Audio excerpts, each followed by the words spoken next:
شهر الرحمة والخير يا رمضان، فيك سماحاتك تروي يزيد الإيمان، فيك نعايم شاملة بجود المنان، ما يطيق الشكر فضاله أي إنسان. شهر الرحمة والخير يا رمضان، فيك سماحاتك تروي يزيد الإيمان، فيك نعايم شاملة بجود المنان، ما يطيق الشكر فضاله أي إنسان، ما يطيق الشكر فضاله أي إنسان. Assalamu alaikum wa rahmatullahi barakatuh, fidèles téléspectateurs de Nour Télévision, bonsoir et bienvenue dans le cadre de votre émission Ramadan Moubarak. Comme vous le savez, c'est le premier numéro de la semaine et nous sommes en compagnie de Moussa Nzengi. Moussa, assalamu alaikum. Wa alaikum salam wa rahmatullah. Avec nous également sur ce plateau, la sœur Nafissatou Moussa. Assalamu alaikum Nafis. Wa alaykoum salam wa rahmatullahi wa barakatuh. Tout à l'heure, l'imam Bouné va nous rejoindre dans quelques minutes, mais avant, nous allons entrer dans notre émission avec le tafsir du jour. يا مرحبا يا مرحبا زين الشهور. Tafsir du jour.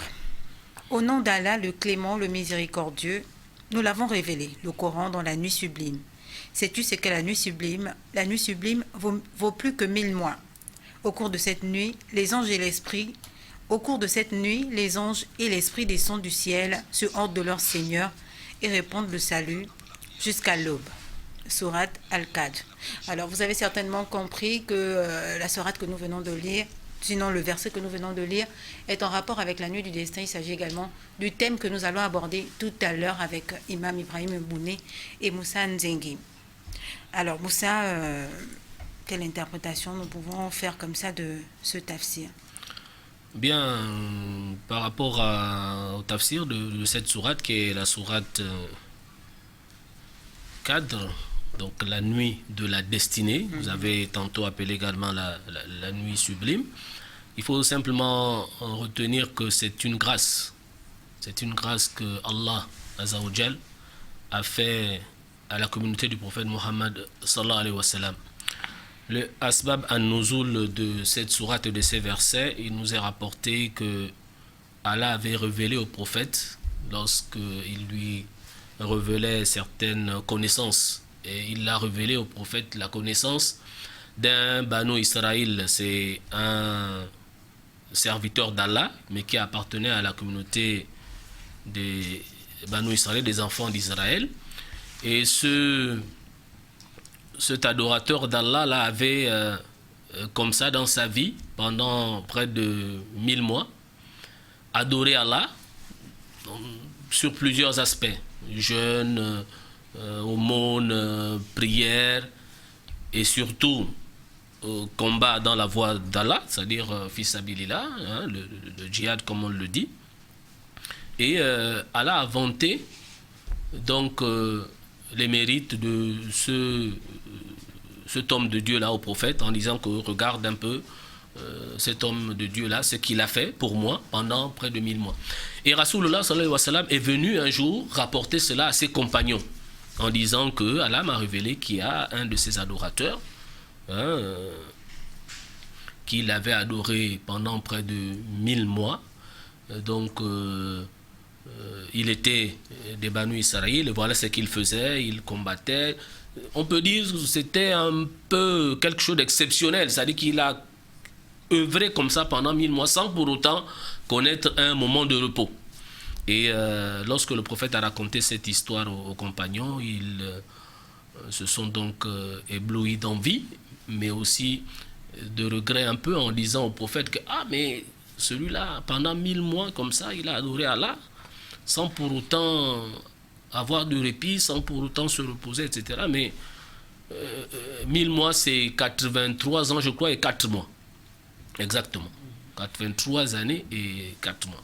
Donc, et eux, ils ont dit, mais nous déjà, beaucoup, certains sont convertis, ils étaient déjà grands, et même ceux qui sont au berceau, c'est pas évident peut-être d'atteindre 80 années.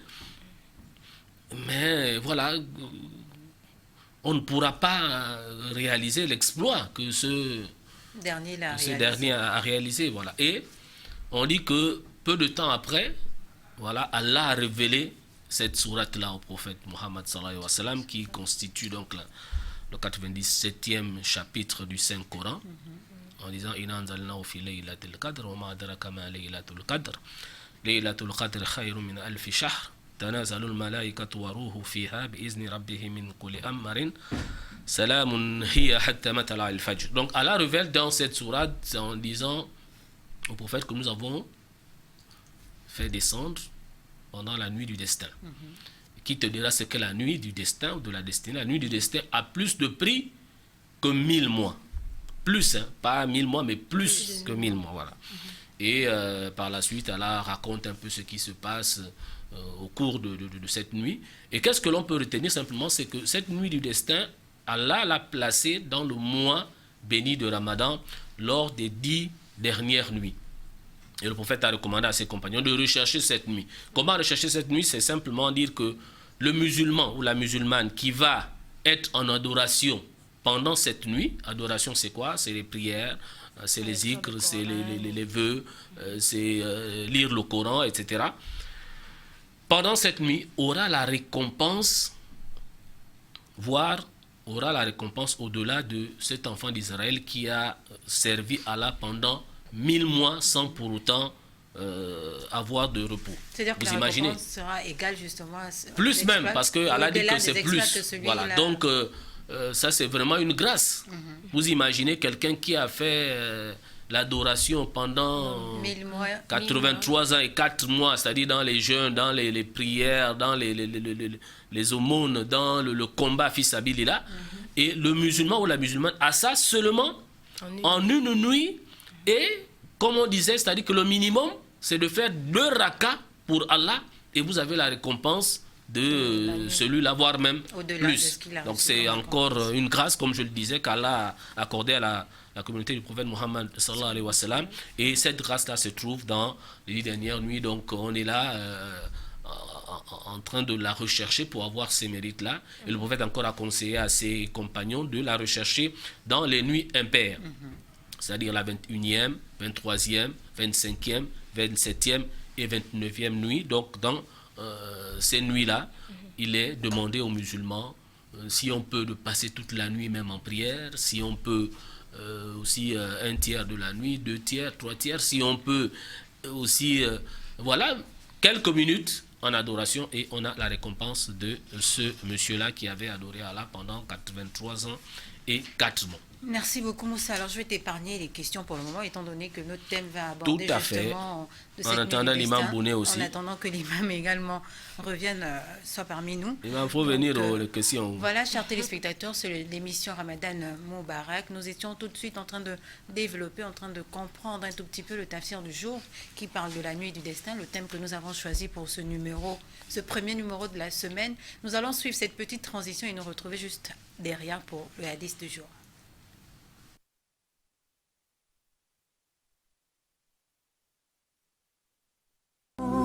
يا مرحبا يا مرحبا زين الشهور. Voilà, nous revoilà pour le hadith du jour. Le hadith du jour, alors, le prophète, que Dieu le bénisse et lui accorde la paix, a dit: quiconque trouve la nuit du destin dans la foi et dans la rétention de l'amour sera pardonné de tous ses péchés. Le hadith est rapporté par Al-Bukhari et Muslim. Voilà, le prophète, que Dieu le bénisse et lui accorde la paix, a dit: quiconque trouve la nuit du destin dans la foi et dans la rétention de l'amour sera pardonné de tous ses péchés. Je vous annonce également que nous sommes désormais en compagnie de l'imam Ibrahim Bouné. Imam, assalamu alaikum. Wa alaikum assalam wa rahmatullahi wa barakatuh. Alors, d'entrée de jeu comme ça, ce hadith, comment est-ce qu'on peut le comprendre davantage?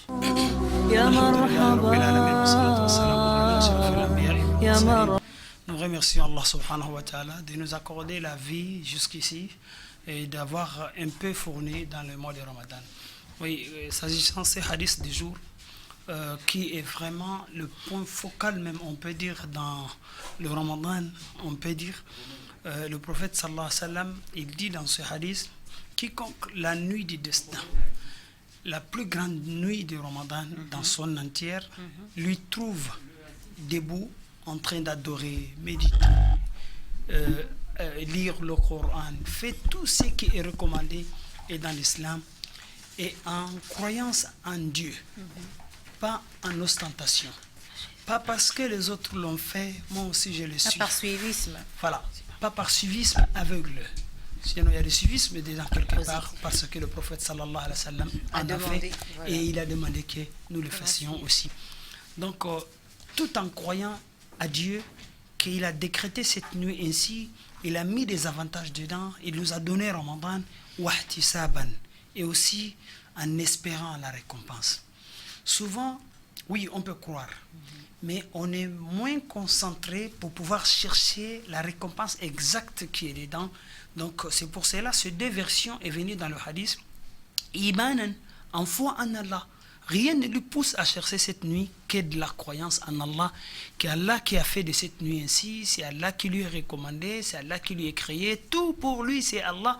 Wahtisaban, et aussi en cherchant la récompense, la grâce, l'immense gratitude vis-à-vis de son Seigneur. Il sera pardonné de tout ce qui est passé de ses péchés. Ici, il y a un arrêt. Souvent, si tu dis à l'homme d'essayer de compter les péchés d'un seul jour, il aura difficulté pour pouvoir le citer. Parlons pas d'une semaine, un mois, un an. Mais aujourd'hui, les gens qui sont en service, les majeurs dans l'islam, on a toutes les catégories de l'âge. Il y a parmi nous, commençons à 15 ans, 20 ans, 30 ans, 40 ans, il y a même 80 ans conscient. Il est encore musulman, il est conscient. Mais si on dit à celui-ci de compter le nombre de ses péchés dans cette vie écoulée, personne ne pourra le faire. Certainement, nous avons oublié beaucoup de choses. L'homme a oublié beaucoup des erreurs qu'il a commises par le passé. Mais c'est l'ensemble de tous ces péchés qu'Allah pardonnera, qui a été cité dans cette partie des hadiths. Il sera pardonné de tout ce qui est passé de ses péchés. Donc vraiment, si on médite bien de cette partie du hadith, en général, le hadith entier, et surtout à cette partie, on aura de la chance que tous nos péchés soient pardonnés. Et précisément aussi, ce genre d'avantage est trop large du fait que, quand même, il y a des droits des gens que nous devons les rendre. Il n'a pas exclu de dire que tous ces péchés qui est passé, Allah va le pardonner, rien qu'en ayant cette nuit seulement dans sa vie, et en toute présence et concentration, et croyance également.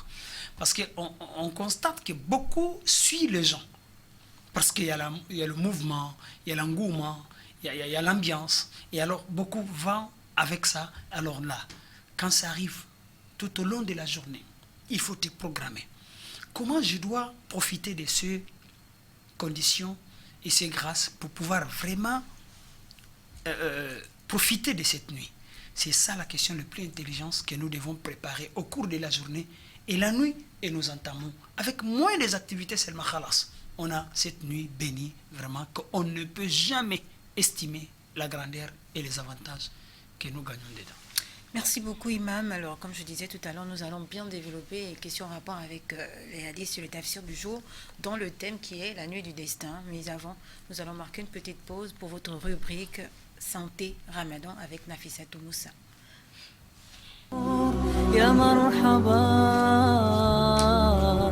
يا مرحبا زين الشهور. Assalamu alaikum Nafissatou. Wa alaykoum salam. Alors, qu'est-ce que tu as prévu pour nous dans la rubrique Santé Ramadan aujourd'hui? Aujourd'hui, Inch'Allah, nous allons parler du sommeil durant le mois béni de Ramadan. Voilà, vu que nous sommes déjà à la 3e vague de ce mois, donc évitons le sommeil exagéré. Voilà. Donc, alors que se passe-t-il durant Ramadan au niveau du sommeil? Donc, le sommeil a un rôle qui n'est pas encore parfaitement connu, voilà. Donc, cependant, il participe au renforcement des défenses immunitaires de l'organisme. Et donc, un bon sommeil est source d'une bonne protection contre les infections. Par ailleurs, le sommeil a bien sûr un rôle dans le maintien de la vigilance pendant la journée. De plus, le sommeil est une habitude naturelle dont le corps a besoin pour se reposer et acquérir la force nécessaire à l'accomplissement des œuvres religieuses et des obligations. De même qu'à l'accomplissement des œuvres de ce bas monde, telles que le fait de chercher à gagner sa vie et le fait de chercher sa vie et le fait de chercher à pratiquer un métier. Donc, le corps a certes son droit dans les délices de la vie et dans le corps. Il peut donc prendre sa part de sommeil. Voilà, je parle ici de l'individu. Il peut donc prendre sa part de sommeil la nuit et faire la sieste durant le jour, comme le dit le prophète sallallahu alayhi wa sallam. Faites la sieste car les démons ne le font pas. Cependant, le fait de trop dormir et d'abuser des autres choses qui sont licites nuit à l'âme et au corps. Donc, il est vrai que les savants sont unanimes pour dire que si le jeûneur se réveille, ne serait-ce qu'un instant de la journée, alors qu'il avait l'intention, il a formulé l'intention de jeûner dans la nuit, son jeûne est valide. Donc, c'est vrai, les ulémas sont unanimes sur ce point, mais même si l'on dit que l'avis de la majorité est plus fort et en ce qui concerne le jugement du jeûne, cela ne signifie pas qu'il est permis d'abuser du sommeil en dépassant la quantité de sommeil dont le corps a besoin. En effet, le fait d'abuser du sommeil prive grandement l'objectif de la religion et de la vie habitude. Donc, l'âme, on habitue l'âme à la paresse, ici à la paresse, à l'inactivité et le repos, ce qui emmène à ce que l'individu trouve les actes d'adoration lourds et éprouve de la difficulté à accomplir les prescriptions religieuses, délaisse les actes recommandés et fait preuve de manquement dans les choses importantes et dans les intérêts de la vie d'ici-bas. Donc, certes, les oulémas, certes, selon les oulémas, le jeûne est valide tant que la personne se réveille pour effectuer les prières. Mais si nous réfléchissons bien, donc pourquoi dormir trop toute la journée et d'autant plus que le Ramadan est une période précieuse dont le musulman doit profiter utilement en s'adonnant à la fréquente lecture du Coran, la prière, le zikr, etc. Et comment tester notre patience et notre effort si on dort au moment où c'est difficile, ou encore comment ressentir ce que vivent les pauvres, c'est-à-dire la faim si on dort. Donc c'est un peu ce que je peux dire concernant le sommeil durant le mois de Ramadan. Certes, il est recommandé de dormir, mais ne pas abuser du sommeil. Merci. Merci beaucoup, Nafisatou. Alors, qu'est-ce qu'on peut dire de ces personnes-là qui passent toute la journée à dormir pendant le mois de Ramadan, qui se réveillent uniquement pour les prières et ils retournent dormir? Pour ça, vraiment, c'est regrettable. Même si le sommeil n'est pas interdit, c'est libre, c'est ouvert à qui que ce soit. Mais les Arabes ont un parabole qui disent que nafsu isamin sawadat isaman wa 'allamathu al-karra wal-iqdama wa sayyarathu batalan humama. Isam est une personnalité vraiment très ambitieuse, très courageuse, qui ne se reposait pas, qui était brave dans toutes ses activités. Et ils ont dit dans ce parabole, l'âme de Issam lui est fait chef, lui est fait grand, lui est fait ambitieux.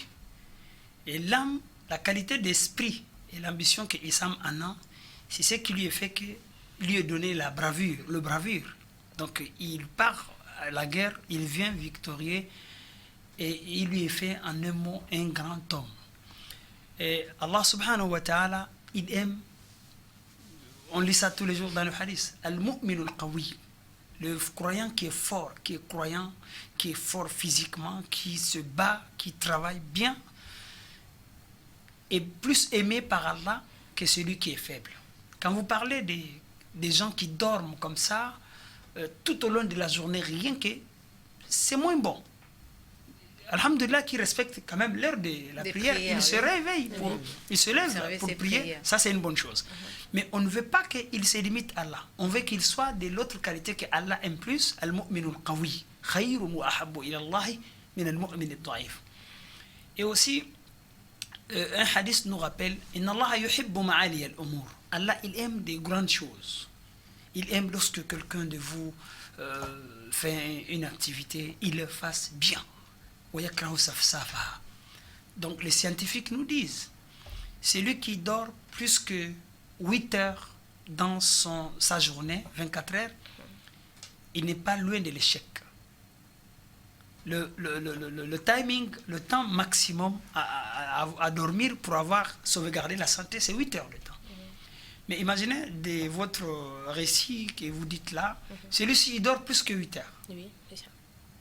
Donc ce n'est pas recommandé par un musulman. Et encore, nous sommes en plein de Ramadan.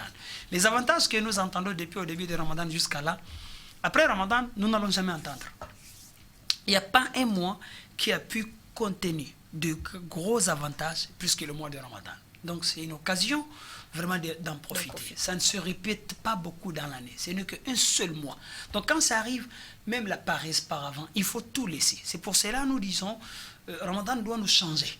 Ramadan doit nous faire adapter de bons comportements et il doit nous faire éliminer et aussi des mauvais comportements. Mais dormir, on ne peut pas le dire, c'est interdit de faire ainsi, mais c'est moins important, c'est moins intelligent. Il doit se réveiller parce que ce n'est pas tout le temps qu'on trouve ces genres d'avantages. D'accord. Imam, j'aimerais rajouter quelque chose ici. Bon, disons une question. Donc, d'après tout ce qui a été dit, voilà, j'aimerais savoir si le fait que l'on traite son âme avec dureté et que l'on la prive de sommeil sous prétexte que on adore Allah, est-ce que cet acte-là, cette manière d'agir-là fait partie de la sunna? Ce qui va jouer sur cette partie, c'est de l'intention. Le prophète sallallahu alayhi wa sallam, il en a avancé dans toute activité de l'homme. Toute adoration, toute activité de l'homme, il peut le transformer en adoration si l'intention est bonne.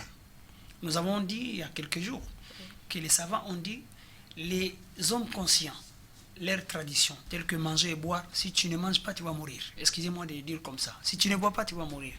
Mais le fait qu'ils boivent de cette eau ou de cette nourriture, manger, ils remercie Allah.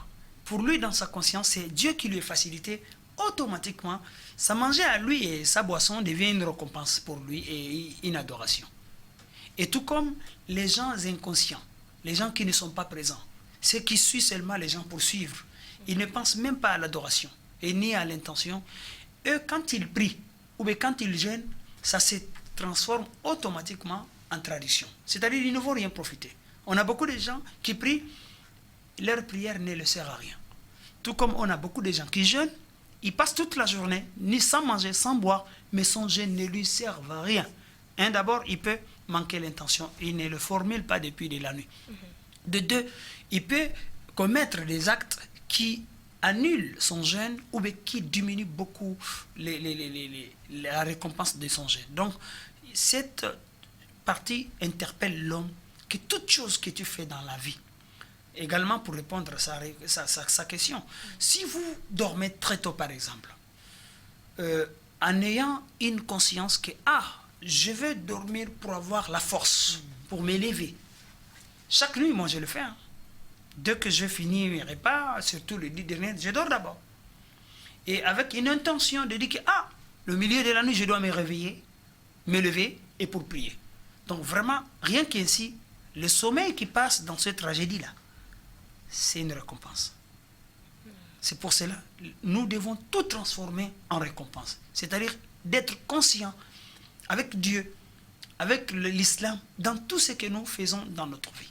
C'est ce qui est recommandé. Sinon, on va perdre beaucoup de choses, on va dormir, on va manger, on va boire, mais on ne va rien profiter. Et pourtant, il n'y a rien sur terre sans que Dieu, il a fait pour des raisons que nous devons analyser et discerner et méditer. Voilà. Donc, si je comprends bien, il faut tout faire avec modération. Modération, surtout spirituellement, intention. S'il y a l'intention seulement, c'est bon. Ok. Une autre question? Non, sinon, C'est un rajout? Non, je crois que l'imam a dit l'essentiel. Simplement, peut-être un point, effectivement, dans sa question. Bon, l'islam, c'est le juste milieu. Je crois que c'est encore aussi l'imam Bouné, je crois, qui nous rapportait l'histoire de Zainab, qui mettait une ficelle dans la mosquée du prophète pour ne pas pouvoir avoir sommeil, de s'endormir plutôt que de rester à veiller toute la nuit, même avec le sommeil. Je crois que le prophète n'a pas trop apprécié lorsqu'il a demandé, mais ça sert à quoi? On lui a dit que ça c'est Zainab radiallahu anha qui utilise ça parce que des fois quand elle est fatiguée, il a dit non, quand on est fatigué, il faut se reposer, puis repartir, parce que prier avec le sommeil par exemple, on peut peut-être dire aussi n'importe quoi. Shaitan peut profiter de là. Donc l'islam c'est le juste milieu. L'imam a dit effectivement cette intention nous a mené à faire les choses selon ce que le prophète et les compagnons ont fait. Donc lui-même le prophète, on dit qu'il réveillait sa famille lors des 10 dernières nuits. Ça veut dire que le sommeil était de mise. Donc on ne va pas dire simplement parce qu'on a dit de veiller toute la nuit qu'on va vraiment Interdire de dormir. S'interdire de dormir ou de se reposer un peu. L'imam lui-même l'a dit. Lui-même, il dort d'abord un peu après manger pour se réveiller, après pour avoir plus de force.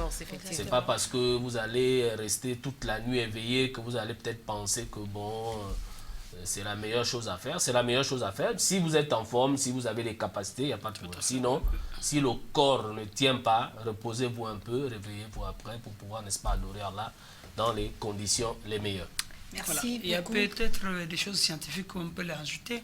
Si vous vous réveillez, vous sortez de chez vous à 6 h du matin et que votre journée était pleine, et qu'après la rupture, vous n'avez pas dormi encore, etc. Le milieu de la nuit qu'on est en train de chercher maintenant, là, soyez sûr que vous ne pourrez pas le faire bien. Ça, c'est vraiment clair. Mais à ce moment-là, qu'est-ce qu'il faut faire alors, Imam? Il faut se programmer vraiment de ces jours-là. Si j'avais beaucoup d'activités par le passé, quand les 10 dernières nuits entrent, je diminue au cours de la journée. On va développer ça tout à l'heure dans le thème du jour. Voilà. Chez le quartier, on nous dit que le volume est bas. Je ne sais pas, est-ce que c'est nous qui parlons doucement ou est-ce que on demande, est-ce que vous ne pouvez pas faire quelque chose là-bas pour qu'il y ait plus de volume en retour dans les ménages? Merci. Bon, la régie va s'atteler, la régie va s'atteler à régler ce petit problème. Nous allons regarder à présent l'action Ramadan du jour, juste après la petite transition. يا مرحبا يا مرحبا زين الشهور. En collaboration avec la fondation turque Duggar City, l'association Pèlerins du Cœur n'a pas dérogé à la règle. Pour cette année encore, ce sont plusieurs familles musulmanes qui ont bénéficié de kits alimentaires. Aujourd'hui, la fondation Duggar City, à travers notre slogan que nous avons lancé, c'est-à-dire le message de cette année qui consistait à emmener chacun à faire sa part, faisons notre part. La fondation nous visite à notre QG afin de rendre certaines familles, afin de participer dans l'élan de solidarité, d'apporter le soutien à certaines familles fragiles musulmanes. L'action rentre dans le cadre des principes de l'islam qui aimerait que l'on vienne en aide aux personnes faibles. Notre objectif, c'est l'islam. Normalement, c'est l'islam, mais chaque Ramadan, comme vous le connaissez, c'est un mois qui est béni. Alors on essaie d'aider tous les gens, les musulmans et non musulmans aussi. On les aide, on fait le petit geste là, c'est pas beaucoup, mais c'est un petit geste que Allah subhanahu wa ta'ala aussi nous a ordonné et commandé de faire. Investie dans plus de 50 pays dans le monde, la fondation Duggar City intervient dans plusieurs domaines à caractère social. Voilà, Imam Moussa, ce dont on parle ici depuis plusieurs semaines déjà, la solidarité recommandée en cette période de Ramadan, une action qui fait parler d'elle-même encore une fois de plus. L'occasion de faire un autre rappel à ceux qui nous regardent. Oui, très bien, vraiment, c'est que nous commençons à observer dans notre communauté il y a quelques années, vraiment, ça ne fait que grimper vers là-haut. Avant, ce genre d'activité dans nos milieux était un peu rare, où ça se faisait autrement, mais on a l'impression de nos constants que vraiment ça commence à changer. Il y a plusieurs associations qui se lancent dans cette activité, il y a plusieurs établissements, et mosquées ou des ONG qui commencent vraiment à prendre de l'ampleur vraiment concernant cette question. Mais même la demande est toujours aussi forte, hein, la demande est toujours forte. On reçoit tous les jours ici des appels, des messages, des demandes d'aide, des frères musulmans, des sœurs, oui, c'est logique parce que familles. certainement c'est ce qu'ils voient. Donc quand ils voient ça, ils espèrent, les gens qui harmonisent cela. Donc les questions sont naturelles. Mais nous devons faire vraiment des enregistrements, des listings, et pour pouvoir lister le plus grand nombre. Voilà, même s'il n'y a pas quelque chose sous la main maintenant, mais on a quand même une liste de personnes. À chaque fois qu'on tombe sur des occasions, etc., et on lance comme nous avons vu. L'autre fois, le frère Moussa nous a vraiment motivés. Il a motivé aussi ceux qui se lancent dans cette activité. Ça veut dire que vraiment la communauté va mieux en mieux.